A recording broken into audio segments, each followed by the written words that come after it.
Pada video kali ini, kita membahas mengenai perbandingan berbalik nilai. Ya, khususnya di latihan soal 5.5,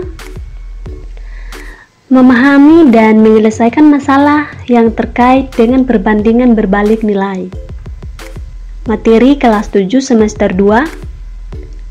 Nah, latihan soal ini diambil dari buku matematika kurikulum 2013. Soal-soalnya seperti ini. Soal yang pertama,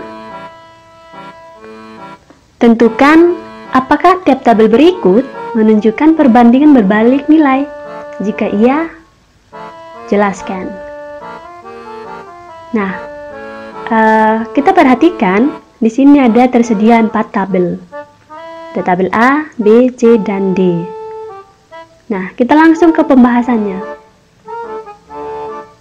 Kalau kita lihat syarat perbandingan berbalik nilai, hasil perkalian X dikali Y, X kali Y, di setiap kolom selalu sama. Oke, kita perhatikan yang bagian A. Bagian A ini. Nah, kita lihat X dikali Y. X kali Y, yaitu kita lihat 2 dikali 8 sama dengan 16. 6 dikali 14 sama dengan 88. 8 kali 32 sama dengan 256. Ya, jadi kalau kita lihat, karena ya ini kita misalkan dengan X1, Y1, ini kita misalkan dengan X2, dan ini Y2. Kalau ini kita misalkan dengan X3 dan Y3. Nah, karena X1 dikali Y1, ini X1 dikali Y1 tidak sama dengan X2 dikali Y2, dan tidak sama dengan X3 dikali Y3. Artinya 16 tidak sama dengan 88 dan tidak sama dengan 256. Oke, jadi kalau kita lihat tabel ini tidak menunjukkan perbandingan berbalik nilai.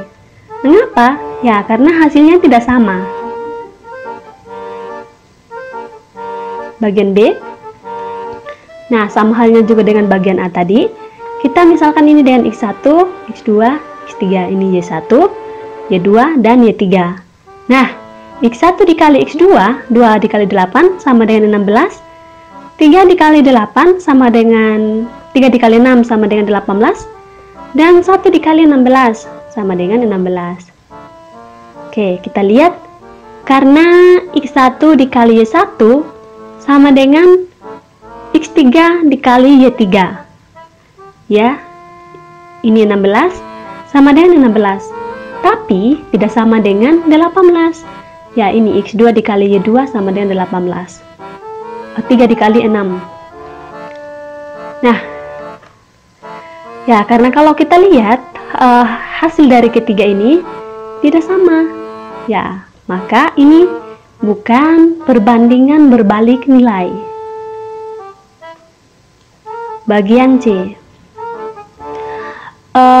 X dikali Y sama dengan X1 dikali Y1, yaitu 3 dikali 12 sama dengan 36. 6 dikali 24 sama dengan 144. 5 dikali 32 sama dengan 160. Oke.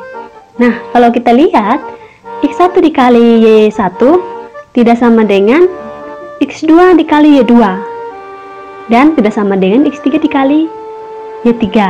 Nah, kalau kita lihat 36 tidak sama dengan 144 dan tidak sama dengan 160. Maka kita bisa menarik kesimpulan bahwa ini bukan perbandingan berbalik nilai karena X dikali Y tidak sama. Bagian D. Oke, X dikali Y.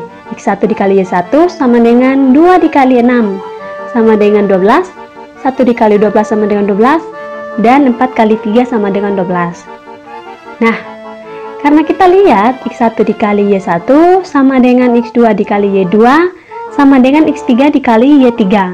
Maka tabel tersebut menunjukkan perbandingan berbalik nilai. Mengapa? Ya, karena hasil kalinya sama. Oleh karena itu, dari keempat tabel ini, kita bisa menarik kesimpulan bahwa yang masuk perbandingan berbalik nilai cuman bagian D. Ya, karena hasil perkaliannya sama. Soal nomor 2. Andrea mengatakan bahwa persamaan Y per 2 sama dengan 8 per X. Bukanlah persamaan perbandingan berbalik nilai, karena bentuknya tidak Y sama dengan K dikali X. Nah, jelaskan dan perbaiki kesalahan yang disampaikan oleh Andrea. Kita langsung ke pembahasannya. Oke, kita lihat dari yang diketahui, yaitu Y per 2 sama dengan 8 per X. Nah, jika kita mengoperasikannya, X dikali Y sama dengan 2 dikali 8. 2 dikali 8 sama dengan 16. Oke, jadi jika kita mengoperasikan, kita mau buat persamaan Y sama dengan. Kalau kita mau buat Y sama dengan, berarti kedua ruas ini kita kali dengan 1 per X. Ruas kiri kita kali dengan 1 per X, dan ruas kanan kita kali dengan 1 per X. XY dikali 1 per X, sisanya Y. Mengapa? Ya, karena X dibagi X sama dengan 1. Maka ini sisa Y. Kemudian, 16 dikali 1 per X sama dengan 16 per X. Sampai sini bisa paham? Nah, jadi pernyataan Andrea adalah salah. Ya, karena Y per 2 sama dengan 8 per X. Juga bisa kita ubah menjadi bentuk Y sama dengan K per X dengan nilai K sama dengan 16, yaitu Y sama dengan 16 per X, sehingga persamaan Y per 2 sama dengan 8 per X merupakan persamaan perbandingan berbalik nilai. Soal nomor 3. Pak Faktur adalah seorang penyedia jasa tukang bangunan atau kuli bangunan. Beliau berpengalaman dalam proyek-proyek pembangunan rumah tinggal karena beliau sendiri juga seorang tukang bangunan. Beliau menjelaskan bahwa dalam menyelesaikan sebuah rumah dapat diselesaikan oleh 5 tukang termasuk Pak Faktur sendiri selama 2 bulan sampai selesai finishing. Nah, untuk mempercepat penyelesaian bangunan, Pak Faktur sanggup menyediakan tukang tambahan sesuai dengan permintaan pelanggan. Pak Faktur dan 9 temannya pernah membangun rumah selama 1 bulan. Nah, sekarang coba kalian duga berapa lama yang dibutuhkan oleh Pak Faktur dan 5 orang temannya untuk menyelesaikan sebuah rumah yang ukurannya sama seperti yang dijelaskan di atas. Nah, jika pelanggan Pak Faktur ingin memiliki rumah yang bisa diselesaikan selama 25 hari, berapa pekerja yang dibutuhkan untuk menyelesaikan pembangunan rumah? Kita langsung ke pembahasannya. Yang paling penting dalam menyelesaikan sebuah soal cerita adalah penting kita lihat apa sih yang diketahui dari soal itu. Nah, kita lihat kalau kita buat dalam tabel seperti ini, banyak pekerja dan lama penyelesaian. Jika banyak pekerjanya 5 orang, maka lama penyelesaiannya yaitu 2 bulan. Atau kita misalkan dengan 60 hari. Dan jika banyak pekerjanya 10 pekerja atau 10 orang, yaitu 1 bulan. Atau kita misalkan dengan 30 hari. Nah, pertanyaannya jika banyak pekerja 6 orang, lama penyelesaiannya berapa? Dan jika banyak pekerjanya berapa, sehingga lama penyelesaiannya dalam 25 hari. Nah, itu yang menjadi pertanyaannya. Kita masuk ke bagian A.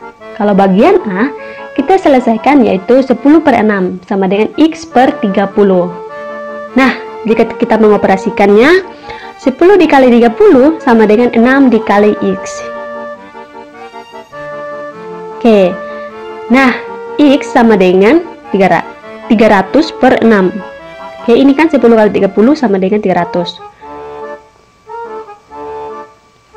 Nah, 300 dibagi 6 sama dengan 50. Satuannya hari ya. Ya, jadi kita bisa menarik kesimpulan bahwa lama pembangunan rumah jika diselesaikan oleh 6 orang adalah 50 hari. Nah, kita masuk ke bagian B. 10 per Y sama dengan 25 per 30. Jika kita mengoperasikan, 10 dikali 30 sama dengan 25 dikali 5. Nah, 10 kali 30 sama dengan 25 dikali X. Maka X sama dengan, atau kedua ruas ini kita kali dengan 1 per 25. X dikali 1 per 25, X dikali 1 per 25, ini sisanya X. Maka ini kita kali dengan 1 per 25, yaitu 300 per 25. X sama dengan 12 pekerja. Dapat dari mana? Ya, 300 dibagi 25 sama dengan 12. Nah, oleh karena itu, kita bisa menarik kesimpulan bahwa banyak pekerja yang dibutuhkan agar pembangunan rumah dapat diselesaikan dalam 25 hari adalah 12 pekerja. Soal nomor 4. Tentukan persamaan dari grafik berikut. Ini ada dua grafik, bagian A dan bagian B. Kita langsung ke pembahasannya. Bagian A, titik yang diketahui adalah 4,1. Nah, artinya X sama dengan 4 dan Y sama dengan 1. Maka persamaan fungsinya yaitu Y per Y1 sama dengan X1 per X. Tinggal kita mensubstitusikan, X1-nya sama dengan 4 dan Y1-nya sama dengan 1. Tinggal kita mensubstitusikan ke perbandingan ini. Oke, sama dengan Y per 1 sama dengan 4 per X. Oke, kita dapatkan persamaan Y sama dengan 4 per X. Mengapa? Ya, karena Y dibagi 1 sama dengan Y. Nah, bagaimana dengan bagian B? Titik yang diketahui adalah 2,6. Artinya, nilai X-nya sama dengan 2 dan nilai Y-nya sama dengan 6. Nah, persamaan fungsinya yaitu Y per Y1 sama dengan X1 per X. Ya, tinggal kita mensubstitusikan. X-nya sama dengan 2 dan Y-nya sama dengan 6. Oke, jika kita mengoperasikannya, persamaan Y sama dengan 12 per X.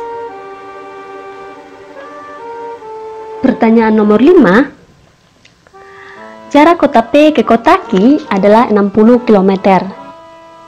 Grafik di bawah ini menunjukkan hubungan antara kecepatan sepeda motor dalam satuan km per jam dan waktu yang diperlukan dalam satuan jam. Nah, untuk sumbu Y yaitu waktu dalam satuan jam, dan sumbu X yaitu kecepatan rata-rata motor dalam satuan kilometer per jam. Nah, pertanyaannya, bagian A, dengan menggunakan grafik di atas, tentukan kecepatan kendaraan bila waktu yang dibutuhkan untuk menempuh perjalanan dari kota P ke kota Q adalah 1,5 jam. Jelaskan bagaimana kalian memperoleh jawaban. Bagian B, dapatkah kalian menentukan persamaan grafik di atas? Jelaskan. Dan bagian C, pertanyaan terbuka, dapatkah kalian menentukan kecepatan yang dibutuhkan pengendara untuk menempuh total lama perjalanan pergi dan perjalanan pulang selama 3 jam? Bagaimana kalian dapat menentukannya? Oke, kita lihat yang bagian langsung pembahasannya. Bagian A. Masih ingat dengan rumus ini? Rumus segitiga kecepatan. Kalau yang ditanya jarak ini berarti rumusnya K dikali W. Kalau yang ditanya K berarti J per W. Dan kalau yang ditanya waktu berarti jarak per K atau kecepatan. Nah, K sama dengan J per W. Oke, kita lihat.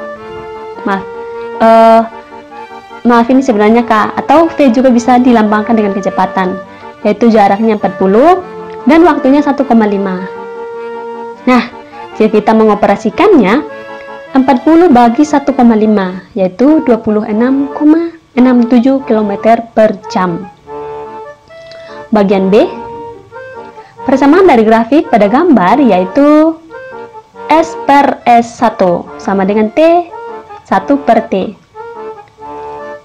Ya, jadi dalam penamaan pemisalan dalam ini yaitu kecepatan kita bisa juga dengan V, dan jarak itu kita bisa dengan S, dan T itu kita bisa juga dengan T.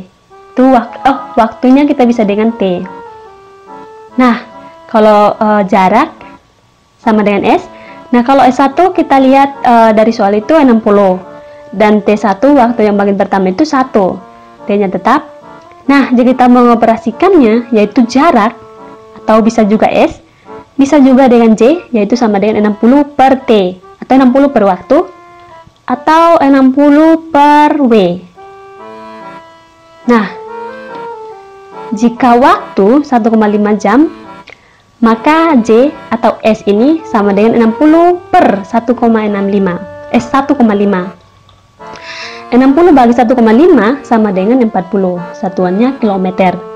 Dan kecepatannya atau K sama dengan jarak per waktu, J per W, atau bisa juga dengan S per T, sama dengan 40 dibagi 1,5. Ya, jadi 40 dibagi 1,5 sama dengan 26,67 km per jam. Dan bagian C, jika T dikali W atau waktu, atau sama dengan 3 jam, atau waktunya sama dengan 3 jam, maaf ya ini waktu, maka jaraknya 60 dibagi 3 sama dengan 20 km. Dan kecepatannya K sama dengan jarak per waktu, jaraknya 20 dan waktunya 3, yaitu 20 per 3 sama dengan 6,67 km per jam.